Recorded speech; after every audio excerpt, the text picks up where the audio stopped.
Vamos a hablar sobre la regulación cripto en América Latina. Es súper importante que ustedes sepan cómo se está regulando las criptomonedas en América Latina. También nos vamos a ir a Europa y a muchos otros países, pero todo es un paso a paso.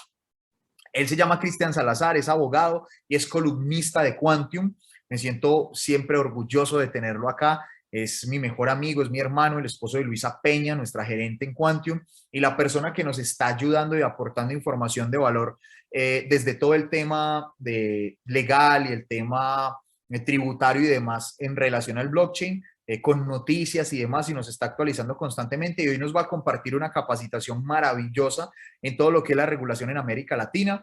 También lanzó su canal de YouTube para que también lo apoyemos y miremos todo. Si ustedes quieren aprender sobre regulación, sobre todos estos temas, sobre lo que queda por fuera de la información o noticias que a veces tergiversan tanto el medio, si ustedes quieren ver todo esto, síganlo en su canal de YouTube, en sus redes sociales. Al finalizar les enviamos todo para que ustedes lo vean. Y bueno, sin más preámbulos, lo recibo con todo el amor a Cristian Salazar. Bienvenido, bienvenido nuevamente, Cristian, aquí acompañándonos.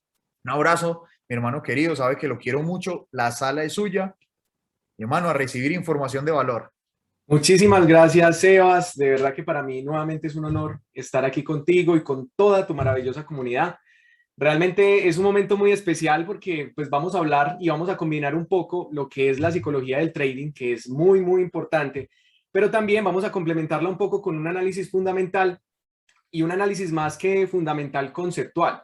Hemos visto muchísimas noticias acerca de lo que es la regulación en el tema blockchain, en el tema de las criptomonedas, en tecnologías DeFi, etcétera, etcétera. Sin embargo, para entender un poco lo que es esa regulación y los impactos que tiene para este tipo de economías y estas nuevas tecnologías, es importante tener una claridad acerca de unos conceptos que quiero, digamos, presentarles a ustedes y compartirles a través de una presentación corta, donde vamos a poder hacer un recorrido un poco, primero acerca de por qué las criptomonedas tienen valor. Digamos que mucha gente se pregunta e inclusive uno escucha en la calle, ay, pero ¿por qué el Bitcoin tiene valor y no está sobrevalorado? Pero vamos a ver unos ejemplos que les traigo donde vamos a poder observar otro tipo de situaciones donde se han generado valor a través del arte, a través de la escultura, a través inclusive de los NFTs, y vamos a entender todo ese fenómeno de por qué inclusive ciertas cosas valen más que su valor intrínseco. Hablando de valor intrínseco, lo que vale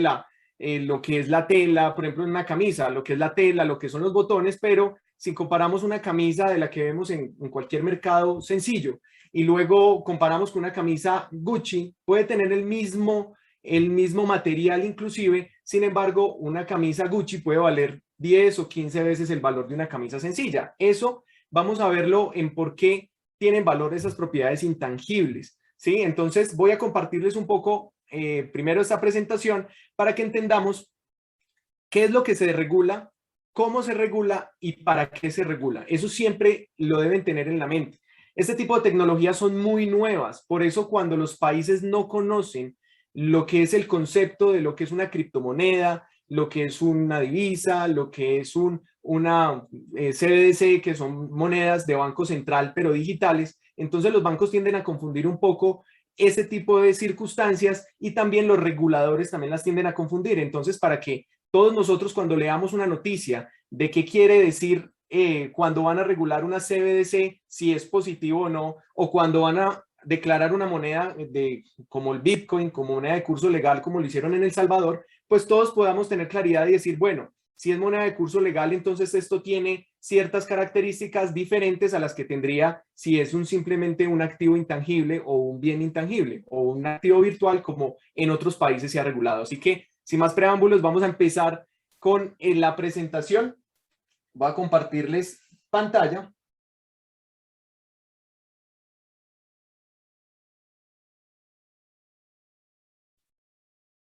Si ahí ven la pantalla.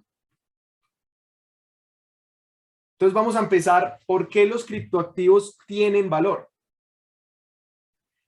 Aquí vamos a ver algo muy interesante que es este artefacto que es un orinal el cual fue presentado en el año de 1917 en una feria de arte, en donde finalmente se estaban exponiendo una serie digamos, de esculturas que tenían cierto orden. De acuerdo a nuestro orden mental, pues uno puede distinguir qué es un arte y qué no. Pero en ese momento, cuando se presentó esto, que se llama La Fuente, lo presentó Marcel Duchamp, pues realmente causó conmoción y se convirtió en la obra de arte más importante del último siglo. Y vamos a ver allí entonces, bueno, ¿por qué está tan distorsionado el tema del arte y el tema subjetivo frente a lo que las personas piensan acerca de ciertos bienes intangibles, ¿cierto? O algunos que son tangibles, pero en este caso hay una intangibilidad en cuanto a que el orinal, pues si bien puede prestar un uso en su correcto momento, pues digamos que tenerlo como una obra de arte, pues ya va a distorsionar un poco y además que tenga un valor exorbitante. La segunda fotografía, vamos a ver que este artista, Salvatore Garau, presentó una obra que se llamó Io Sono. Io Sono era, simplemente es traducido en el italiano como si fuera yo soy. Es una escultura que ni siquiera la presento allí porque es una pintura invisible, simplemente se adecuó a un espacio en el cual tuviese la forma de una escultura, pero era un espacio de 1,50 por 1,50 donde no se ubicó nada. Y él simplemente firmó un documento donde decía, esta es mi escultura, estoy presentándola ante el público y simplemente es un bien inmaterial. Entonces, ese nada, con una nota donde decía que efectivamente era de él y que él tenía un propósito, fue vendida en $13,000. Entonces, ahí vamos a ver que hay ciertos activos intangibles que tienen unos valores. Entonces, aquí es donde la escuela austriaca tiene una trascendencia fuerte porque le da un valor a la economía de los activos intangibles que no se cuantifican por su valor en los materiales que fue construido, sino que se le da su valor de acuerdo a lo que el humano pueda representar. Y vamos a ver más adelante que esto tiene mucha relación con el dinero en cuanto a su regulación. En esta tercera imagen, ustedes mirarán, bueno, es un collage donde se ven varias pues no sé, fotografías, pero ¿qué es esto? Pues se tendrán como, bueno, ¿y esto qué es? Resulta que esto es un NFT, los famosos NFTs, Non-Fungible Tokens, tokens no fungibles. Esos NFTs se están implementando bastante, es uno de los desarrollos de las tecnologías DeFi que implementan a través de una plataforma blockchain, como ahora se está aplicando con el blockchain de Ethereum, se está aplicando una serie de mercado el cual comercializa imágenes, como las vemos en internet, imágenes en JPG, en otros formatos, pero esta imagen, no sé si ustedes ya conocerán que costó $69 millones. Esta fue de las primeras imágenes que se vendieron y es la imagen más costosa, inclusive se puede comparar con otras pinturas de renombrados artistas, pero entonces ustedes dicen, bueno, $69 millones por una pintura de esas, o por una imagen de estas, o es un collage. Digamos que lo que dice el autor es que su valor se basa en que él empezó a recopilar imágenes tras imágenes por varios años y las recopiló en esta digamos, collage de una imagen digital, pero ahí vamos a ver si realmente vale $70 millones o no. Eso depende de lo que la persona le dé el valor. Entonces allí vamos a ver que el precio sobre las cosas es bastante subjetivo. Listo, aquí tenemos un poco de lo que es, vamos a hablar de qué similitud tendría esta imagen con el Bitcoin. Ese tema es muy interesante porque, bueno, ustedes van a decir, bueno, el Bitcoin es una moneda digital, digamos que es un activo intangible, no lo podemos ver, el Bitcoin no se puede ver en ninguna parte, pero entonces, ¿qué similitud tiene con la moneda RAI? Esas monedas RAI fueron implementadas en el siglo VI por una comunidad que se llama los Yap, que quedan en unas islas de la Micronesia. Esas monedas Yap tienen una similitud con el Bitcoin toda vez que se hicieron a través de un sistema que fuese, digamos, similar al blockchain. Y utilizaron un sistema de confianza oral. Digamos que todos se comentaban en algún momento de esta moneda es de esta persona, es una piedra gigante, son piedras grandes que se alojaban en ciertos lugares y pertenecían a ciertas familias. Pero para poder ser transables, tenían un sistema descentralizado a través del cual las familias iban compartiendo y como iban comunidades pequeñas, así como es el blockchain, que es digamos, es una tecnología descentralizada que busca dividirse en diferentes nodos, lo que se hacía acá era que todas las personas de esa comunidad tenían la información de todas las transacciones que se hacían en esa isla. Entonces aquí vamos a ver que la tecnología blockchain o la red, esa confianza que se deposita en los nodos, en diferentes personas, se tenía en otras comunidades. Me parece importante, yo estaba revisando ese ejemplo, que esas monedas, ¿cómo podrían generar inflación?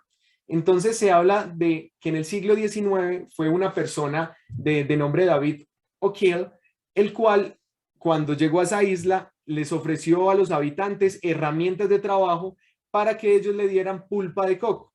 Cuando les dio las herramientas, resulta que ellos pudieron fabricar muchas más piedras de manera más rápida y eso generó inflación, perdieron de precio o perdieron valor esas piedras. Y quizás eso es lo que inclusive ocurre con el dinero fiat, que el dinero fiat es inflacionario toda vez que se imprime más valor, que se imprime más dinero, que los bancos centrales imprimen más dinero, pues obviamente el dinero pierde precio, diferente a lo que pasa con el Bitcoin, que el Bitcoin es una moneda deflacionaria toda vez que tiene un número limitado de monedas, como todos sabemos, tiene un número aproximado de 21 millones de monedas, lo cual hace que el Bitcoin tienda al alza desde su creación.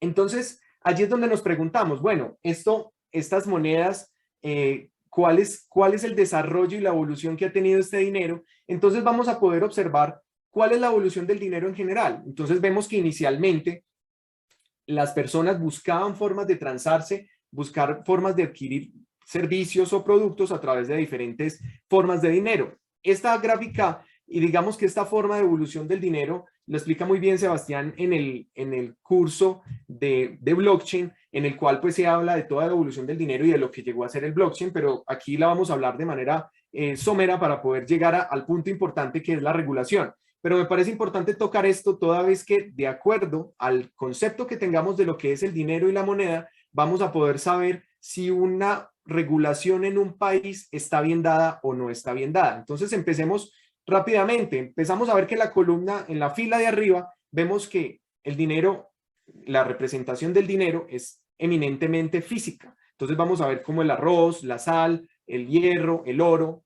las monedas o los billetes son físicos, ¿sí? Vamos a ver que en la columna de abajo las formas de pago son eminentemente digitales.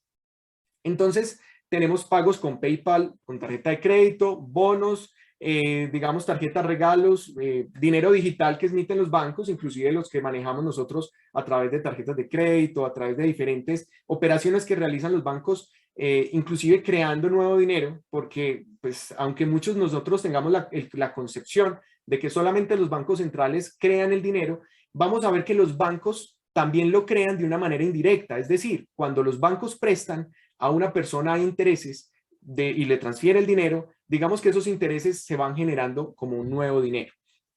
Vamos a ver acá que con nuestro celular vamos a tener aplicaciones como Apple Pay, etcétera, que puede pagarse directamente a través del celular. Y finalmente llegamos al Bitcoin.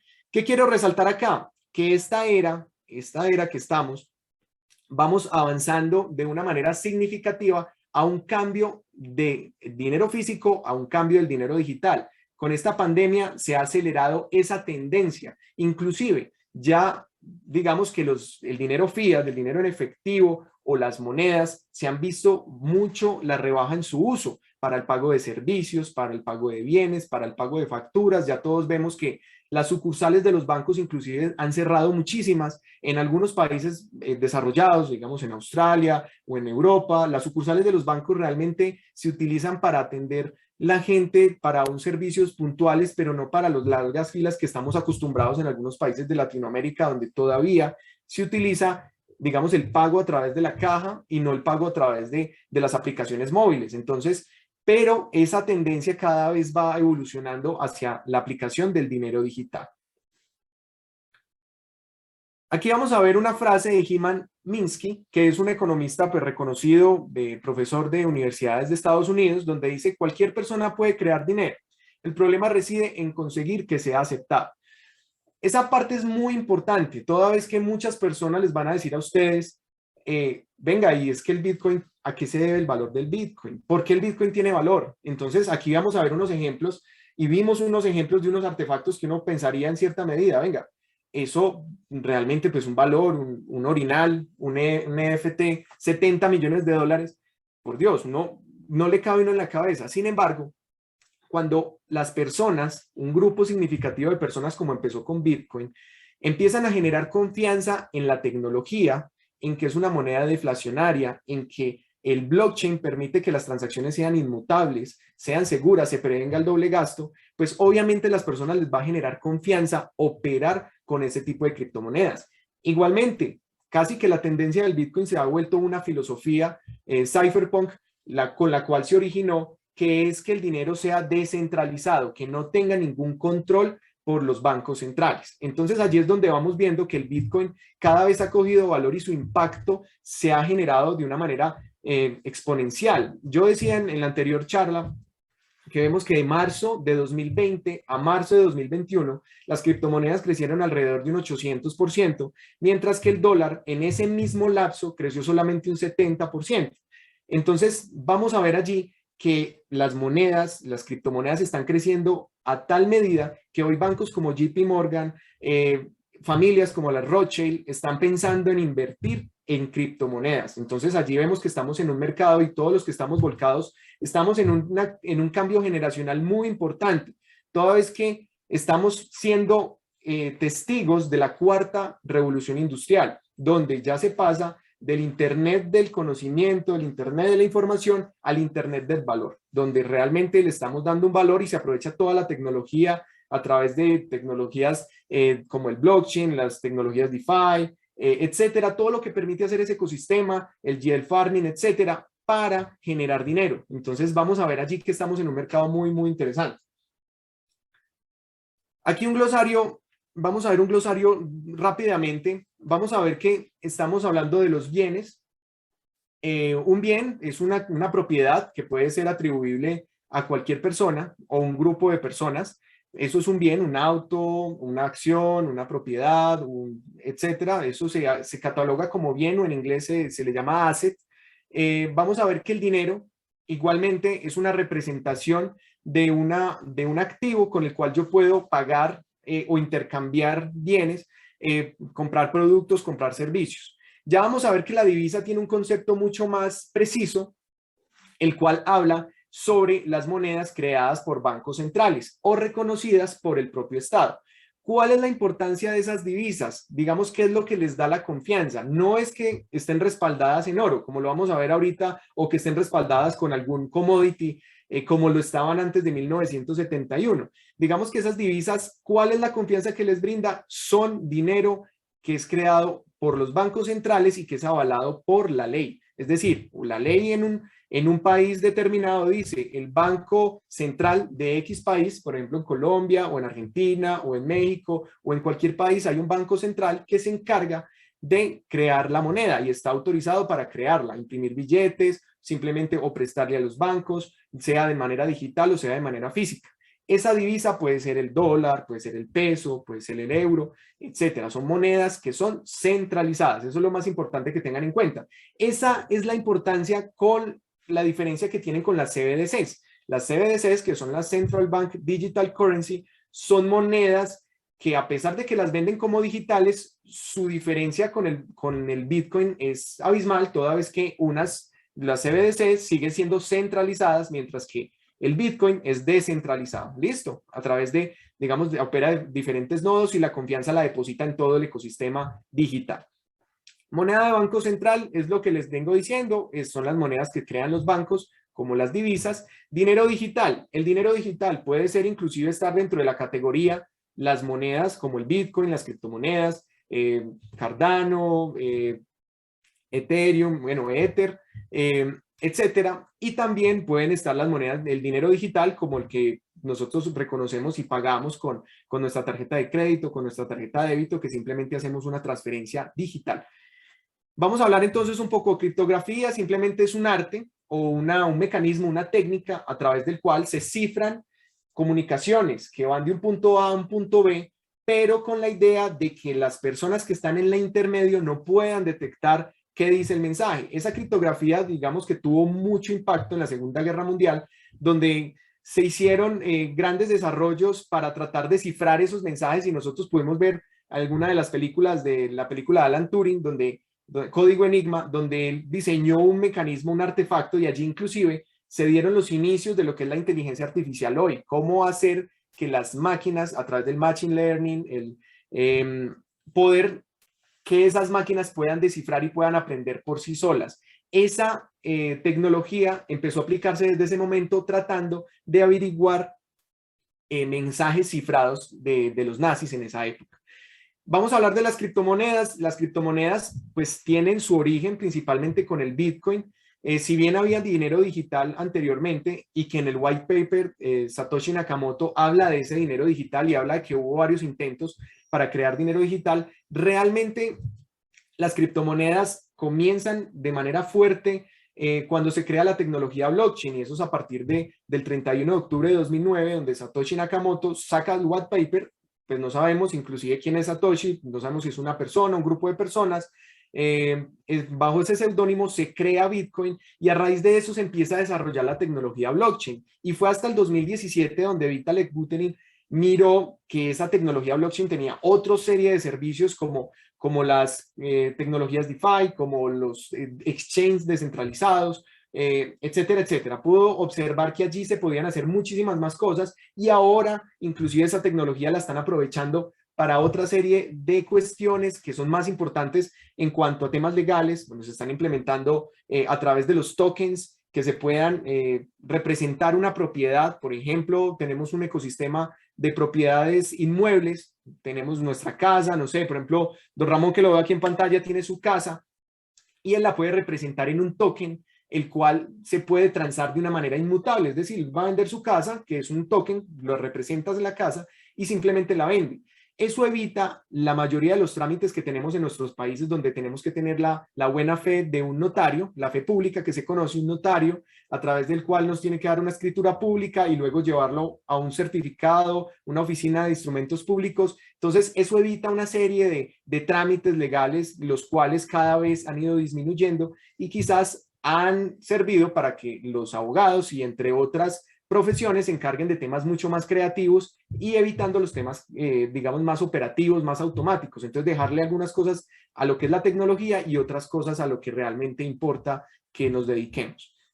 Vamos a hablar acá también de las monedas estables o las stable coins, que como el Tether, que representa o digamos que es equiparable o como se dice es colateral a lo que es el dólar, y también otras monedas como Trust USD de la red de Ethereum, donde también representa el dólar, entre otras monedas que tratan de representar sea o equipararse, sea algunos activos como los commodities, por ejemplo, algunos que representan el valor del oro, entre otras, como también los que representan las divisas, que es lo más común. Todos nosotros estamos más enseñados a transar y, digamos, refugiar nuestro dinero en stablecoins en algún momento para hacer transacciones y comprar otras criptomonedas y quizás mantener, digamos que evitar la fluctuación de lo que son las monedas como el Bitcoin, que tiene un nivel de fluctuación alto, o el Ethereum, etc. Vamos a mirar los tokens, que un token viene del concepto de como cuando nosotros vamos a los casinos, que hay unas moneditas pequeñas que representan valor, ¿sí? Los tokens es simplemente una moneda o digamos un objeto que representa un valor. En este caso, los tokens en la tecnología blockchain pueden representar bienes. Listo, por ejemplo, los tokens no fungibles, los NFTs, la imagen que les mostré en la primera diapositiva, tiene que ver con un token, ¿sí? Token no fungible. Que esos tokens lo que utilizan y se están implementando inclusive por equipos de fútbol, Cristiano Ronaldo ya sacó sus propios tokens no fungibles, la NBA, etcétera, que tratan de, digamos, de inmortalizar un momento de la historia en cierto deporte o alguna expresión artística de alguien y que esa expresión artística tenga un sello. Es un sello el cual la persona que lo compre pues va a ser la única que tiene aparentemente, digamos, esa propiedad sobre ese bien. Entonces eso digamos que es la seguridad y lo atractivo que tienen este tipo de activos intangibles, donde la persona que posee un NFT va a tener una propiedad única.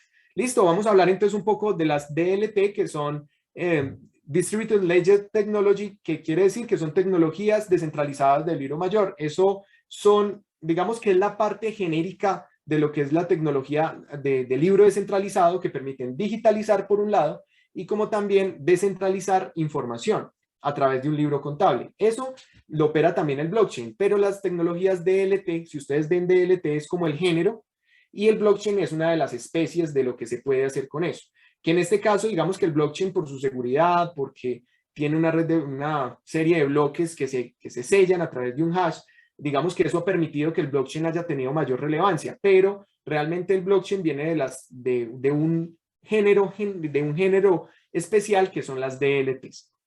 Ya hablamos un poco de las NFTs y las tecnologías DeFi son principalmente tecnologías que se están aplicando sobre el blockchain que permiten hacer una serie de operaciones financieras, pero descentralizadas. Inclusive allí pueden operar los DEX, que son exchange descentralizados, hacen parte de las tecnologías DeFi. También se están como BlockFi, por ejemplo, que permite hacer préstamos y ser como una entidad financiera. También es una tecnología DeFi, entre otras. Vamos a ver acá. Listo. Ahora sí, vamos a irnos para el punto de la regulación. Me parecía muy importante que tuviéramos en cuenta lo anterior, esos conceptos de lo que es moneda, de lo que es divisa, etcétera, toda vez que varios proyectos, ustedes los van a ver, varios proyectos de ley en América Latina, como en Colombia que se presentó en el 2008, como en Argentina que se presentó en el 2020, como El Salvador que ya presentó un proyecto de ley, fue ley y en este momento estamos a puertas, creo, si no estoy mal, es el 9 de septiembre que ya empieza a regir la ley Bitcoin, el cual le da la connotación de moneda legal.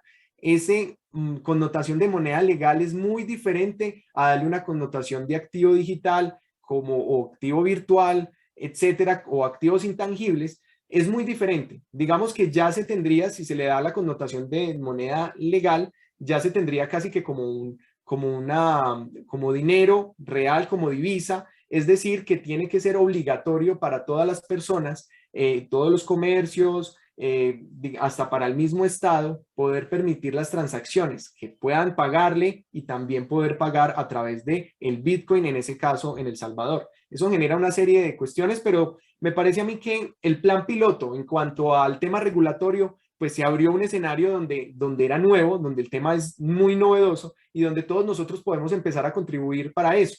¿Por qué? Porque también eso va a incidir inclusive en la manera como nosotros tributamos. Por eso, ¿cuál es la carga impositiva y si nosotros tenemos que pagar algún porcentaje al Estado por el intercambio de esas monedas dependiendo de la connotación que tengan? Entonces, por eso es muy importante que no nos olvidemos de la parte conceptual, de que el día de mañana nos digan, bueno, qué es dinero, qué es divisa, qué es un dinero digital y sepamos muy bien cómo lo diferenciamos y cuáles son los aspectos más importantes de ello. Entonces vamos a ver acá un poco sobre la regulación. La regulación, digamos que todos los estados se preocupan principalmente por abarcar varios temas. Es decir, si alguien quiere promover una ley o una regulación en algún país, tiene que tener necesariamente todos estos aspectos para alcanzar a promover una ley que sea segura y que tenga vocación de prosperar. Eso es lo más importante. Y la pregunta que nos vamos a hacer ahora, y al final de pronto me gustaría que colocaran en el chat, es si ustedes están de acuerdo con que la tecnología sea regulada, si realmente es necesario, si no es necesario, si es necesario promover una ley, si no es necesario una ley, sino que con las normas que ya tenemos en los países, pues es suficiente y nos da con qué empezar a operar. Entonces, ahorita les dejo esa cuestión para que la tengamos. Entonces, la ley debe tener una regulación adecuada, que puede ser a través de una ley, puede ser a través de conceptos o decretos, o digamos lo que cada país sea la forma de poder regular. Entonces vamos a encontrar que se tienen advertencias al consumidor. Esa parte de advertencias al consumidor, algunos países ya lo tienen.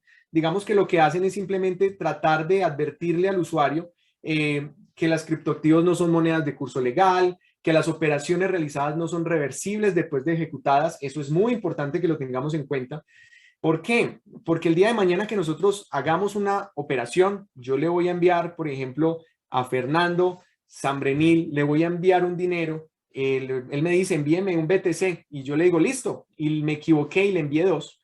Resulta que yo no puedo llamar en ese momento a Binance o no puedo llamar a nadie, pues a la línea de servicio al cliente, ve, qué pena, me equivoqué, por favor devuélvame Eso no se puede hacer. Entonces, tanto es muy valioso esta nueva tecnología porque es descentralizada, es decir, quita el poder del Banco Central o de entidades gubernamentales o de privados que puedan tener un control, pero también nos deja a nosotros una responsabilidad muy grande. ¿Y cuál es? Es que nosotros tenemos el control de nuestro dinero. Otro caso que pasó y que fue una noticia que compartimos en Quantium News fue de una persona en Inglaterra, un joven, que había, digamos, en algún momento minado Bitcoin y tenía valor de Bitcoin más o menos por 70 millones de euros en su computador, digamos, lo tenía guardado allí en su disco duro y en algún momento ese disco duro se le perdió y en este momento está ofreciendo más o menos 20 millones de esa plata que tiene allí al Estado para que le dejen de todo digamos, en el relleno o en la parte donde dejan la basura, que les dejen por favor mirar y buscar esa CPU donde están todas esas monedas. Entonces, allí vamos a ver primero la responsabilidad de saber nuestras claves y eso sí es muy importante. Nuestras llaves privadas son súper importantes que las tengamos claras. Esas 12 palabras no se nos pueden perder, como también que sepamos cuando vamos a realizar una transacción, que revisemos y recontrarrevisemos cuando la vamos a hacer. Es decir, si utilizamos el P2P de Binance, por ejemplo, o si utilizamos nuestras wallets para realizar transacciones, miremos muy bien cómo hacemos la transacción. Y eso es lo que hace que los estados adviertan a los usuarios, venga, cuidado, estas transacciones no son reversibles, cuidado que el mercado es muy volátil, también hacen esas advertencias, cuidado que existen riesgos tecnológicos que puedan permitir de pronto que haya un hackeo como se ha presentado, pero también hay hackeos a los bancos, también hay hackeos a las exchange. O sea, hay diferentes riesgos que se pueden tener, que quizás con la tecnología blockchain pues permite tener una seguridad mayor para el tema de los hackeos, toda vez que pues al ser una red distribuida, pues tendría que haber un golpe cibernético muy fuerte, casi que aprovecharse de muchos de los nodos para poder operar y aprovecharse de eso. Sin embargo, pues es uno de los riesgos inherentes a este servicio. Y también que no existen horarios ni días hábiles para ejercer el trading. O sea, eso es muy importante. Es decir, también que tengan en cuenta que muchos países quieren también buscar regular las actividades de los traders y las actividades de los exchanges. Entonces vamos a mirar proyectos de ley que apuntan mucho a regular qué hace un trader, o sea, si necesita licencia, si no necesita licencia, o si la exchange necesita regularse y promover unas políticas adecuadas para que puedan operar. Vamos a ver un segundo punto que es vital, que son las reglas sobre el lavado de activos y la financiación del terrorismo. Para eso vamos a ver una entidad que es muy sonada, que es el Grupo de Acción Financiera Internacional, que por sus siglas se denomina GAFI, que es una entidad que promueve y busca y regula y emite circulares a los países para que se cuiden con el lavado de activos y la financiación del terrorismo. Muchas personas les van a decir a ustedes, bueno, pero es que el blockchain o el BTC o las criptomonedas en general permiten el lavado de activos porque son pseudoanónimas. Inclusive algunas criptomonedas pues buscan el anonimato de quien realiza la transacción. Finalmente eso ocurre igual con cualquier moneda, con el peso, con el dólar, etcétera. Toda vez que inclusive pasa muchísimo más con los dineros físicos.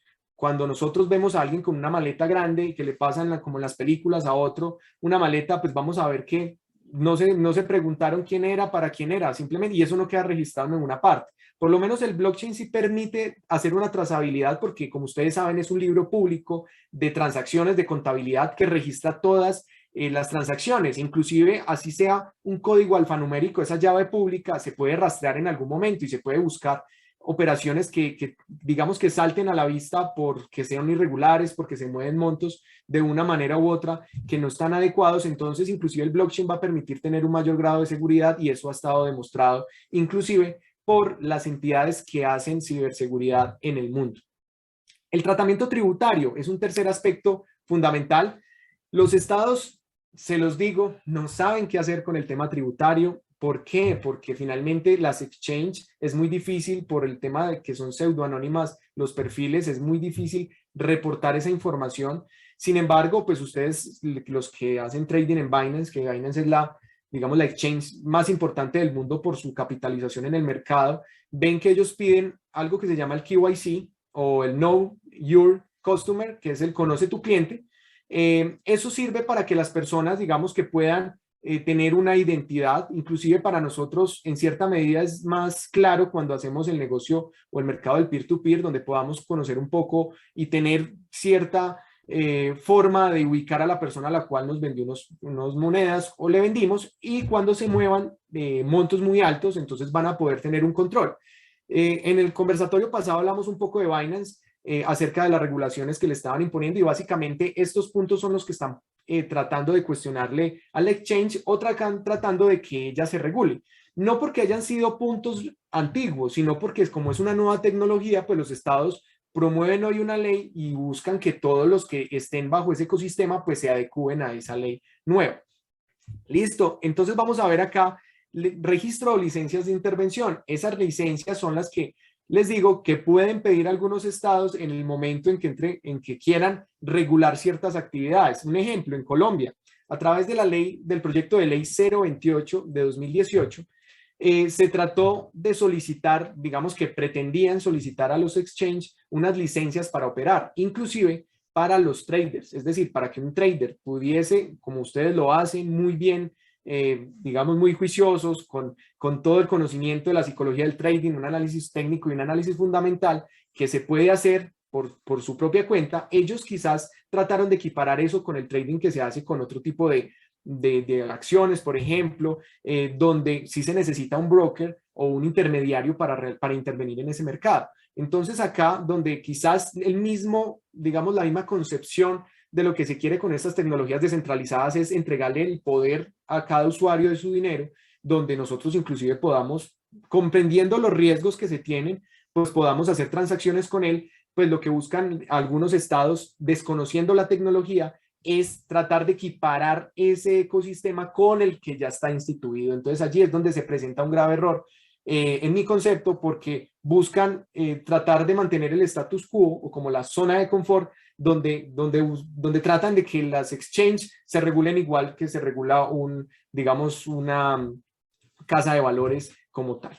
Entonces vamos a ver acá proyectos institucionales DLT. Ya vimos que es DLT, que son tecnologías distribuidas de libro mayor, las cuales permiten tener otro tipo, además del blockchain, otro tipo de servicios que se están utilizando mucho en las sociedades, por ejemplo, para hacer votaciones, para el tema de acciones, para el tema interno, de regulación interna. Se utilizan tanto tecnologías DLT que no utilizan el blockchain como tal propiamente, o también el blockchain para permitir seguridad, como también las notarías, inclusive ahora se están permitiendo hacer a través de tecnología blockchain. En Colombia, recientemente hubo un plan piloto para emitir unos bonos a través de la tecnología blockchain. Entonces vemos que allí se están lanzando en los estados unos proyectos institucionales muy interesantes, donde se va a poder regular este tipo de tecnología, y vamos a ver que cada vez está sonando más y cada vez está cogiendo más importancia, que antes lo veían las personas que lo desconocían, decían, bueno, eso es como una pirámide. Inclusive la prohibición de Bolivia, que cerró el panorama, y ya lo vamos a ver en el mapa,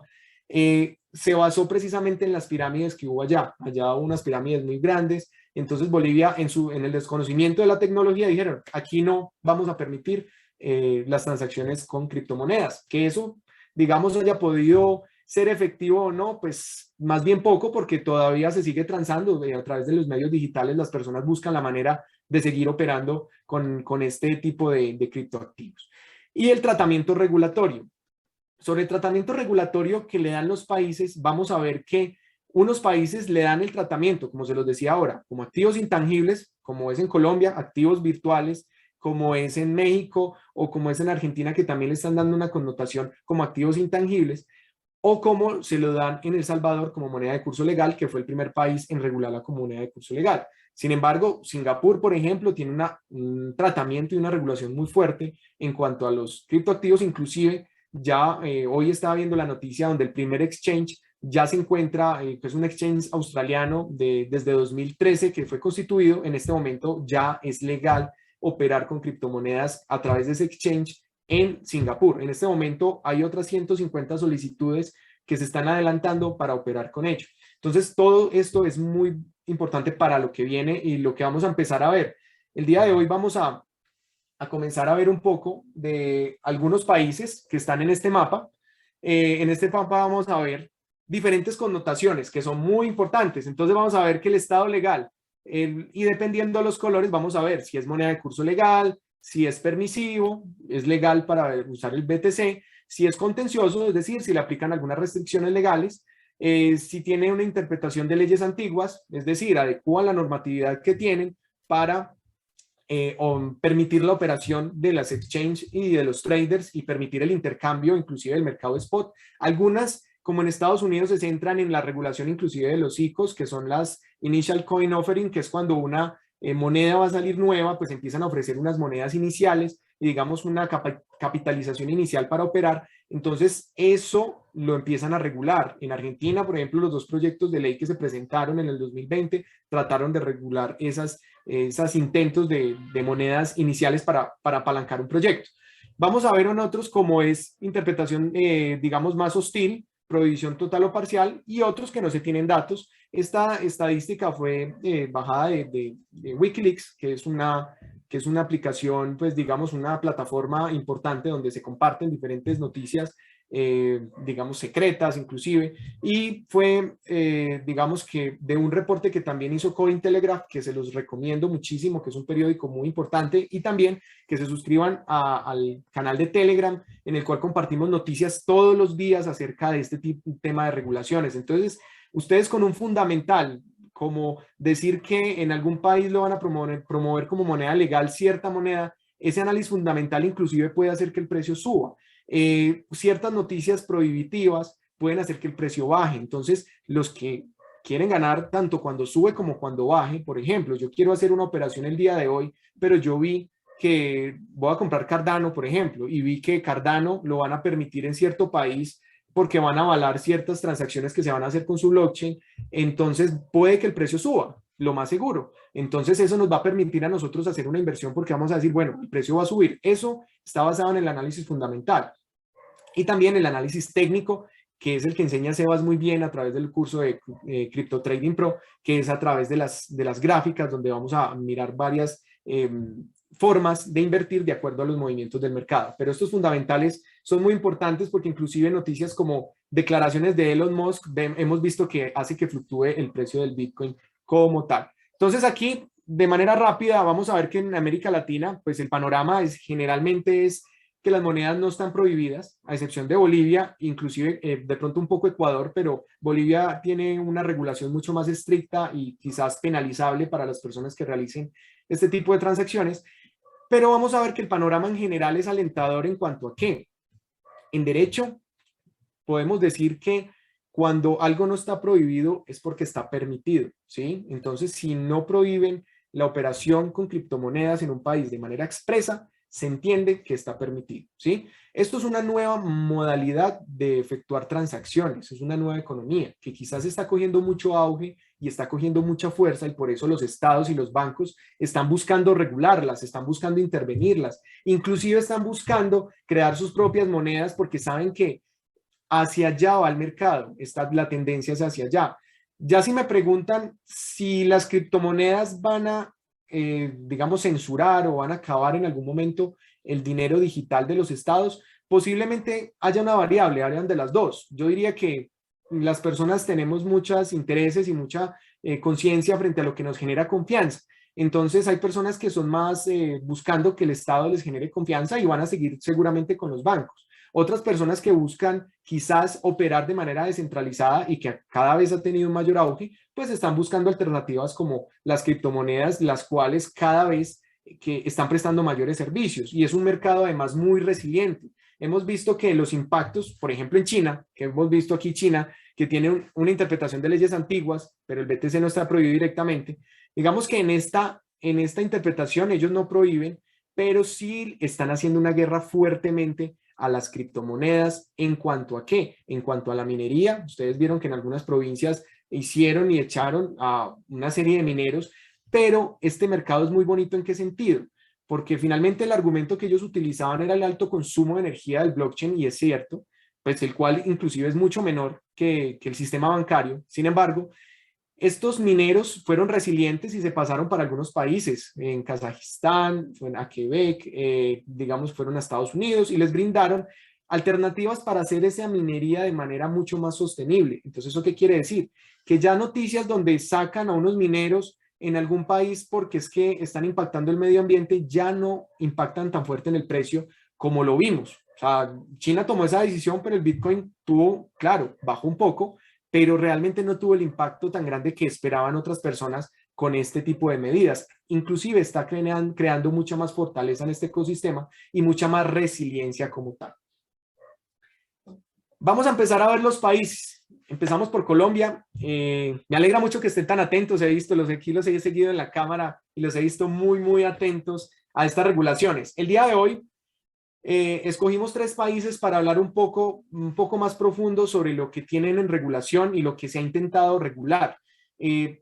Nosotros estamos en un momento histórico muy importante, como se los decía, porque este mercado es nuevo. A veces los estados no saben de qué se trata la tecnología blockchain, se están creando comisiones para eso. En Colombia particularmente, la Superintendencia Financiera, me parece a mí que de manera acertada creó una figura que inclusive se iba a implementar en Argentina, que se llama los sandbox. Los sandbox son como areneras, donde como cuando nosotros vamos al parque y llevamos a nuestros hijos y los ponemos en la arenera que jueguen, nosotros los observamos, miramos qué hacen, qué no hacen, cómo cogen la palita, cómo cogen el balde, y vemos diferentes maneras de cómo ellos empiezan a operar, cómo se comportan, qué están haciendo. Lo mismo pasa con las areneras, en este caso la Superintendencia Financiera, donde permitió que algunos bancos de los principales del país, como también algunas, digamos, algunas aplicaciones financieras, se pudiesen unir con otro tipo de exchange. Inclusive ahí está Binance, está Panda, está Buda, etcétera, donde están buscando que a través de esas areneras y de esos intentos puedan, digamos, tenerse intentos regulatorios frente a cómo están operando, cuál es la protección que le brindan al consumidor, si realmente son adecuadas para operar. Entonces, previo a emitir una ley o una regulación al respecto, lo que hacen es buscar un ecosistema donde puedan operar de manera, digamos, intentar ciertos experimentos que les permita más adelante salir con mucha más seguridad. Entonces, Colombia tiene esa particularidad actualmente donde se presentó un proyecto de ley, que fue el que les comenté, el 028-2018, donde las da una connotación como activo virtual. Sin embargo, tuvo alto desconocimiento ese proyecto de los conceptos que ya les enseñé, unos conceptos que son claves y son básicos, donde se buscó regular una tecnología equiparándola con otro tipo de tecnologías. Entonces buscaron regular la actividad del trading, darle una competencia al Ministerio de las TICs que no debían tener, darle una competencia al Banco de la República frente a ciertos temas que no debían tener. Entonces eso allí se convirtió en un problema muy grande y finalmente ese proyecto de ley fracasó. Actualmente pues se están tratando como de deliberar en ciertos momentos, tratando de hacer una regulación adecuada, pero en el momento operamos con diferentes conceptos, no hay ninguna ley, conceptos, diferentes entidades como la Superintendencia de Sociedades, que fue esa carta circular que se expidió a través de, bueno, la Superintendencia Financiera produjo varias, digamos, regulaciones en esas cartas circulares donde dijo y les avisó a los consumidores que no existían mecanismos jurídicos para la protección de derechos, eso ya lo conocemos, que no hay claridad para establecer la jurisdicción competente en un caso de conflictos, eso es cierto. Había ausencia de trazabilidad, de lo que están indicando ellos. Sin embargo, pues diferentes entidades, digamos que luchan sobre el lado de activos y buscan también prevenir ese tipo de cibercrímenes como el ransomware, etcétera, pues indican que realmente con el blockchain se pueden realizar cierta trazabilidad de las transacciones, a diferencia de lo que pasa con el dinero en efectivo, que abarca más del 60% de las transacciones en Latinoamérica a través del dinero en efectivo, o sea, dinero fiat. O sea, la mayoría de las veces la gente transa, cuando nosotros vamos a una tienda, a un supermercado, transamos a través de dinero en efectivo y yo no le pregunto al banco ni al supermercado, le pido información sobre sus estados financieros, sobre quién es, no, yo simplemente realizo el pago y también el supermercado no me pregunta a mí. Lo mismo pasa con el blockchain, es decir, el mercado peer-to-peer, que es el cual genera confianza, es muy similar a las transacciones en efectivo. Yo le mando un dinero a Juan Pablo Zapata y simplemente él no me va a preguntar a mí, venga, ¿usted de dónde sacó ese dinero? ¿Por qué tanto? ¿Por qué no? Simplemente se realiza la transacción y eso es lo que, digamos, que está apalancando este tipo de tecnologías. Sin embargo, los estados pues buscan advertirle al consumidor que tenga cierto cuidado con algunos temas. Y actualmente en Colombia tenemos el oficio 100-237-890 del 14 de diciembre de 2020. Como vemos, es muy reciente. Digamos que esta pandemia aceleró el tipo de regulación, toda vez que este mercado creció exponencialmente y todos los días se suman muchísimas más personas a transar con él. Por eso están buscando de una manera u otra, porque también buscan evitar, o sea, la regulación, la pregunta si es buena o es malo regular, pues en mi concepto es depende. Depende de qué se va a regular y cómo lo van a regular y para qué lo van a regular. Esa es la pregunta que siempre debemos tener. ¿Para qué? Depende de la tecnología, depende de cuál es el interés, depende de que no quieran, digamos, cercenar la oportunidad del crecimiento de la tecnología.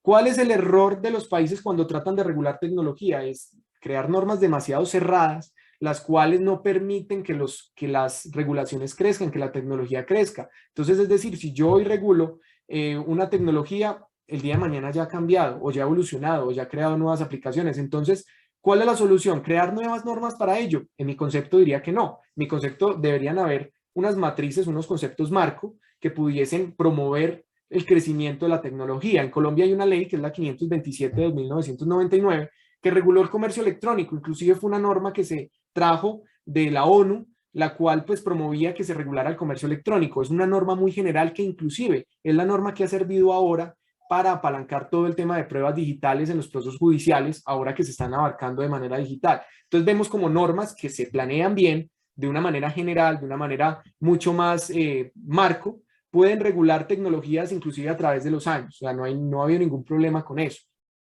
Como por ejemplo ocurre con la Constitución de Estados Unidos. Es una constitución de artículos muy limitados, son pocos artículos, sin embargo, pues digamos que tienen son ricas en principios, que es lo que se busca, que hayan principios como la neutralidad tecnológica, por ejemplo, en el caso de las normas que regulan lo tecnológico. Entonces hay neutralidad, hay una serie de normas que equiparan y que buscan que los procesos que antes se hacían de manera presencial, pues si yo los puedo emular de manera digital, pues sean permitidos, que no haya necesidad de regularlos siempre. Entonces en Colombia digamos que tenemos ese marco. En Colombia no está prohibido, se pueden realizar actividades a través de esas exchanges. Sin embargo, se está tratando de que en algún momento se cree alguna ley. En cuanto a la parte impositiva, que es la parte tributaria, Colombia tiene una manera de catalogarlas, es una manera de decir que son activos intangibles. ¿Qué quiere decir ello? Que son activos que pueden en algún momento, cuando se aportan en una sociedad, valorarse como si fueran, como si estuvieran en el inventario. Entonces van a operar y tributar con base a eso, o como también si fueran ganancia ocasional en algunos momentos.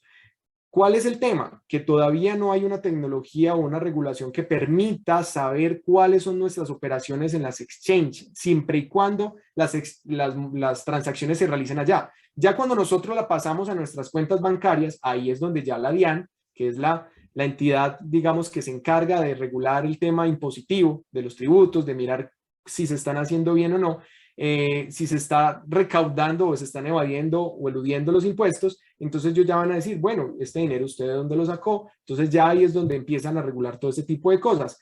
Inclusive para las personas que lo requieran, yo tengo todos estos conceptos, se los puedo compartir con mucho cariño. Lo compartimos a través de los grupos de Telegram, si ustedes están allí, para que puedan empezar a documentarse sobre esto, que esto es bastante importante. Vamos a ver Argentina. En Argentina pasa algo muy similar que en Colombia. En Argentina no hay una regulación que hable sobre los criptoactivos propiamente. Se presentó en el 2020 un proyecto de ley que fue apalancado tanto por el partido oficial como el partido de la oposición, donde quizás tenían, digamos, aspectos muy similares. Se trataron de algunas definiciones, se trató de regular todo el aspecto de las tecnologías del blockchain en general, de las exchanges y también de las operaciones de las personas, digamos, de los traders como tal. Esos proyectos de ley pues realmente no pudieron prosperar, no prosperaron. Actualmente compartimos una noticia inclusive reciente donde el presidente Alberto Fernández está buscando, digamos que está accesible a un proyecto que se pueda discutir allí, donde se uniría tanto la banca central como también la administración federal de ingresos públicos, donde pudiesen regular esa materia, permitiendo inclusive recibir el salario de los trabajadores a través de criptomonedas. Eso es un proyecto que se está diseñando y que se podría presentar. Actualmente, en cuanto a materia tributaria, tenemos la comunicación A730, 70-30, que les da la connotación de activos externos líquidos y que como tal empiezan pueden tributar con base a esa operación. Entonces ellos le dan expresamente, se refieren a los criptoactivos como materia regularizable a través de este concepto, y en Argentina pues se busca eso. Hay otra serie de controles que se efectúan a través de la Unidad de Información Financiera. Eso es más que todo para conocer quién está realizando las transacciones allí. Y vamos a ver que hay unas resoluciones generales de la AFIP, que es la entidad que les comenté, la Administración Federal de Ingresos Públicos, donde también establecen un régimen informativo de carácter obligatorio para los exchanges. Es decir, los exchanges tendrían que reportar quién está realizando transacciones, movimientos irregulares, y tener algunas políticas dentro de la misma de control para que puedan operar. Vamos a ver acá un poco, entonces, lo que es México. México en Latinoamérica es abanderado porque en el 2018 emitió una ley, que es la ley FinTech, a través del cual, pues digamos que trató de abarcar lo que son los exchanges como proveedores de este tipo de servicios. Entonces México le puede dar una connotación desde ese momento como activos virtuales, que como bien se los decía ahora, es muy diferente a decir que es una moneda de curso legal. Entonces, cuando vemos que El Salvador tiene esa connotación y México tiene como activos virtuales, la regulación tanto tributaria como frente a la información que se tiene que reportar va a ser totalmente diferente. Esa ley FinTech regula 4 puntos claves, que son los activos virtuales, la asesoría financiera, el fondeo colectivo y los pagos electrónicos. Es importante. También tienen otra ley, que es la Ley Federal para la Prevención e Identificación de Operaciones con Recursos de Procedencia Ilícita, que previene el lavado de dinero. Esa fundamentada en las recomendaciones de la GAFI, que son las que buscan que no se utilicen este tipo de plataformas para lavar dinero, para poder aportarlas, y allí se busca el blanqueo de capitales. Eso, digamos que ha sido una de las advertencias más generalizadas que se le hacen a los países. En México también, a través, digamos que hubo un banquero, Ricardo Salinas, del Banco Azteca. Él manifestó hace poco que iba a buscar que su banco, él es una de las personas más ricas de México, si mal no tengo entendido es la segunda más rica de México, y lo que él dijo fue: venga, a través de mi Banco Azteca vamos a empezar a operar con criptomonedas. Lo que hicieron ellos inmediatamente, como digamos, buscaron ir en contra y decir que ninguna institución financiera con sede en México está autorizada para realizar u ofrecer al público operaciones con activos virtuales. Allí vemos cómo ellos buscaron la contra, buscaron: no, venga, todavía no. Sin embargo, este panorama es generalizado. Vemos cómo, yo aquí dejo de presentar un poco pantalla vemos cómo este panorama es generalizado frente a lo que es la regulación. Los países inicialmente se mostraron primero escépticos de que este criptomercado fuera a evolucionar de una manera tan rápida y tan aceptada por el público. Luego fueron en contra de por qué iban a operar, venga, no, con miedo. El desconocimiento obviamente genera miedo. Entonces ellos buscaron a través de ciertas regulaciones impedir. En Colombia, por ejemplo, se presentaron ciertas regulaciones que buscaron impedir las transacciones con estas criptomonedas y lanzar quizás advertencias que generaban miedo en el consumidor. Pues cierto, entonces generar miedo y decir: venga, cuidado, usted si opera con esto puede verse en este tipo de consecuencias, etcétera. Pero ahora tenemos algo favorable, que es que, como lo decía en la anterior charla, si no puedes con el enemigo, únetele. Entonces ellos están buscando ya, bueno, vamos a unirnos y vamos a aprovechar las bondades que traen este tipo de tecnologías. Vamos a mirar qué cosas buenas traen. O sea, ya es un marco de apertura. A través de esas sandbox que se los comenté, esas areneras, están buscando, bueno, venga, ¿qué de bueno traen ustedes para aportarle? Y quizás no nos vamos a perder, nosotros bancos centrales no nos podemos perder tampoco de esta revolución tecnológica. Entonces prefieren, digamos, en cierta medida, y que también puede ser favorable en ciertos países. Digamos, yo no me opongo a que lo puedan regular. Sin embargo, es la manera en que lo regulen lo que va a dar la trazabilidad para que esta tecnología pueda continuar. Vamos a ver entonces cómo en otros países, que los vamos a ver en próximas charlas, pues allí sí se han presentado, digamos, lineamientos mucho más férreos frente a la oposición, frente a este tipo de criptoactivos. Entonces, vemos que el panorama regulatorio es muy interesante.